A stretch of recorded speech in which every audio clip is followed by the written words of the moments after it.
ฉันชื่อนางสาวอัชราพรเกิดชูกุลนะคะรหัสนักศึกษา 53091030012227 ค่ะกลุ่มเรียน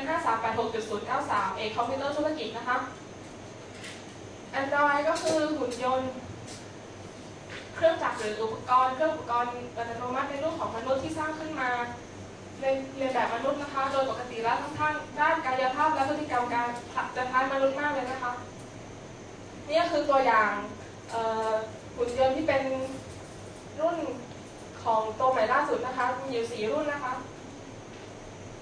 นี่คือรุ่นฮีโร่จะเป็นรุ่นของสีเขียวมีลักษณะเด่นก็จะคล้ายมนุษย์มากนะคะแล้วก็อีกรุ่นนึงจะเป็นรุ่นวิลเลียมค่ะสีขาวค่ะต่อมา Google ก็ได้พัฒนาซอฟต์แวร์ระบบปฏิบัติการ Android ขึ้นมานะคะที่ใ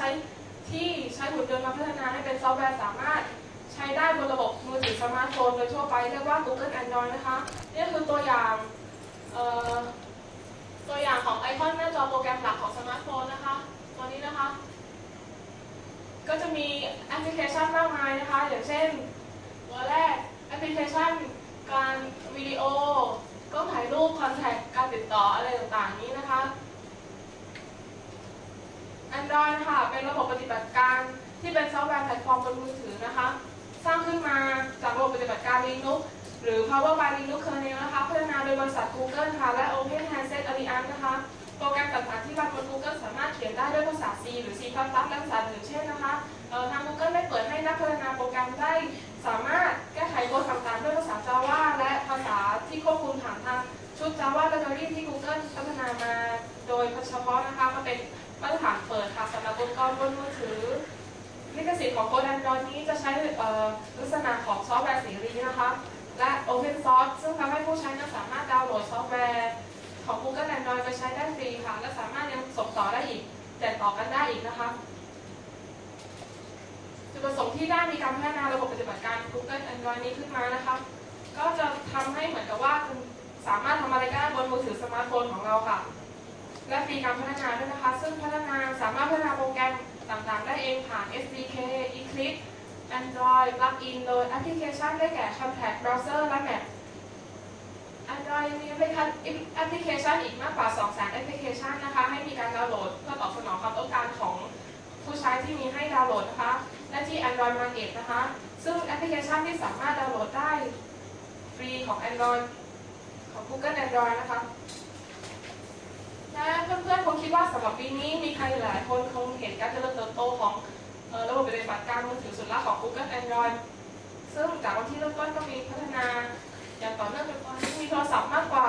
100 เครื่องที่ใช้ระบบปฏิบัติการ Android โดยที่โมเดล Android ทำตัวเองให้เป็นระบบปฏิบัติการผู้ผลิตมือถือระบบปฏิบัติการที่ผู้ผลิตมือถือสามารถนำไปใส่ในมือถือของ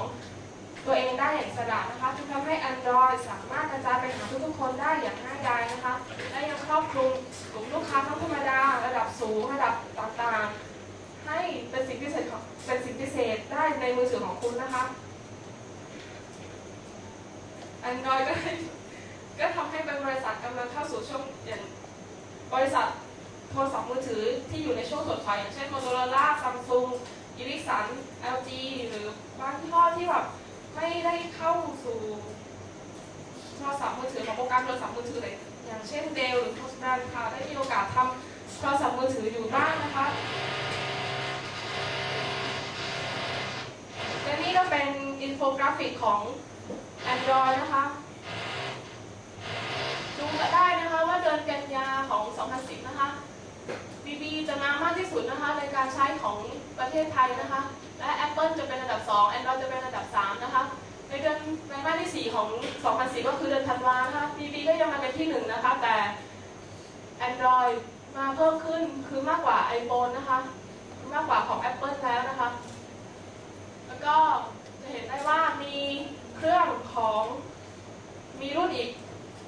งโทรศัพท์มากกว่า100 รุ่นที่สนับสนุนการใช้ของ Android นี้นะคะ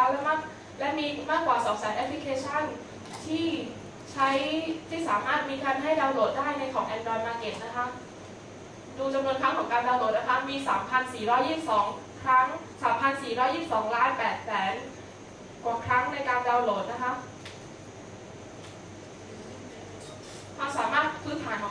Android นะคะ Contact สามารถค้นหาด้วยการพิมพ์ชื่อของตัวแรกที่ปรากฏขึ้นและชื่อของผู้ที่ต้องการติดต่อนะคะแล้วก็สามารถดูแผนที่ที่เราต้องการติดต่อได้จากค้นหาจากที่ของผู้จากที่อยู่ของผู้ติดต่อนะคะแล้วก็สามารถรับส่งข้อความและโต้ตอบผ่านทางอินเทอร์เน็ตหรือที่เราเรียกกันว่าการแชทนั่นเองนะคะสามารถใช้เบราว์เซอร์ดูข้อมูลบนเว็บค่ะและสามารถดู History บนเครื่องได้นะคะสามารถเล่นเกม3มิติได้หรือ 3D เกมสนับสนุนแผนที่ของ Google สนับสนุน LBS หรือ GPS ได้นะคะสนับสนุนการสร้างภาพ2มิติ3มิติมี API สนับสนุน Low Level Hardware Access Bluetooth และ Wi-Fi นะคะนี่ก็คือ Facebook ตัวล่าสุดที่อัปเดตความสามารถนะคะอย่างเช่นมีการแท็กเพื่อนได้ค้นหาเพื่อนใส่เบอร์โทรศัพท์ลงไปโปรไฟล์ได้นะคะนี่ก็เป็นอีกแอปพลิเคชันหนึ่งเป็นตัวอย่างนะคะชื่อแอปพลิเคชันว่า Full Screen Caller ID 6.2.6 นะคะแสดงนี่ก็คือจะแสดงรูปของผู้ที่โทรเข้ามาแบบเต็มหน้าจอนะคะให้เห็นกันชัดๆได้เลยนะคะสุดยอดเทคโนโลยีค้นหาด้วยภาพของ Google นะคะ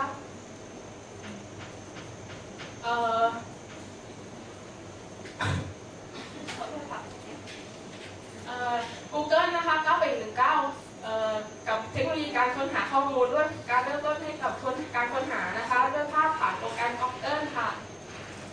ซึ่งผู้ใช้ Android สามารถใช้กล้องบนมือถือเป็นเครื่องมือใช้ในการค้นหาอย่างเช่นนี่นะคะอันแรกคือไปที่หน้าจอของโปรแกรมนะคะหน้าจอของแอปพลิเคชันต่างๆของ Android นะคะก็ไปที่เข้าที่โปรแกรม Google นะคะคืออันนี้นะคะ Google ตัวแอปพลิเคชันตัวนี้นะคะก็เข้าไปก็จะอยู่ในเนี่ยค่ะเมื่อเข้ามาก็จะเห็นแล้วว่าจะมีปุ่มต่างๆนี่ก็คือปุ่มถ่ายรูปสำหรับถ่ายเวลาจะมีการสแกนภาพต่างๆนะคะแล้วก็ด้านล่างก็จะบอกสถานที่อยู่นะคะแล้วก็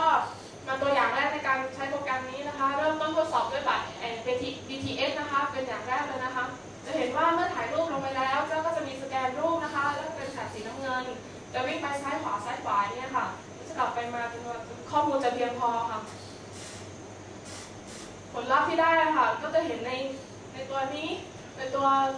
บัตร BTS ก็จะมีรูปของธนาคารกรุงเทพอยู่นะคะแล้วมันจะขึ้นมาให้นะคะว่ามีโลโก้อันนี้อยู่จะขึ้นข้อมูลมาให้ว่าธนาคารกรุงเทพเป็นอย่างนั้นอย่างนี้อะไรอย่างนี้นะคะแล้วก็จะมีในบรรทัดเลื่อนลงมาเรื่อยๆก็จะมีส่วนให้แสดงความพึงพอใจค่ะจากนั้น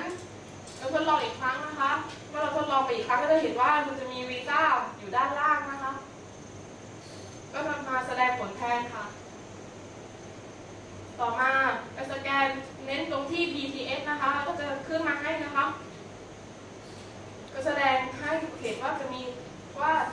โปรแกรมนี้มีครบครันจริงๆนะคะดิฉันขอจบการนำเสนอเพียงแค่นี้ค่ะ